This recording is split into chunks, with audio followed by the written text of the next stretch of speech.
ও হবিগঞ্জে ছাত্র জনতার সাথে পুলিশের সংঘর্ষ, গুলিবিদ্ধ হয়ে মোস্তাক আহমেদ নামের এক শ্রমিক নিহত হয়েছেন।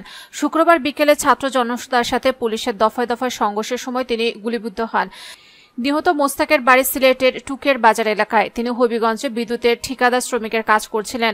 জানা গেছে, বৈষম্য বিরোধী ছাত্র আন্দোলনের ডাকা গণমিছিলকে কেন্দ্র করে ও হবিগঞ্জ রণক্ষেত্রে পরিণত হয়।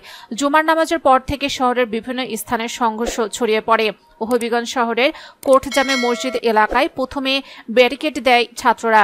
সেখানে পুলিশের সাথে শিক্ষার্থীদের ধাওয়া পাল্টা ধাওয়া ঘটে। ছাত্র জনতাকে ছত্রভঙ্গ করতে পুলিশ কয়েকশো রাউন্ড টিয়ারশেল, রাবার বুলেট নিক্ষেপ করে। সূত্রে জানা যায়, ছাত্র জনতার সংঘর্ষের সময় জেলা আওয়ামী লীগের অফিস, জেলা শিক্ষা অফিস ও হবিগঞ্জ জেলা আওয়ামী লীগের সভাপতি আবুল জাহির এমপির বাসভবন সহ বেশ কিছু স্থাপনায় অগ্নিসংযোগ ও ভাঙচুর করা হয়। এছাড়া আগুন ধরে দেওয়া হয় ও হবিগঞ্জ শহরের সিনেমা হল রোডস্থ বিএনপির একটি কার্যালয়ে। এ বিষয়ে পুলিশ, আওয়ামী লীগ কিংবা ছাত্রদলের সুনির্দিষ্ট কোনো বক্তব্য পাওয়া যায়নি। নিহত মোস্তাক আহমেদের লাশ ও হবিগঞ্জ সদর হাসপাতালে রাখা হয়েছে বলে জানা গেছে।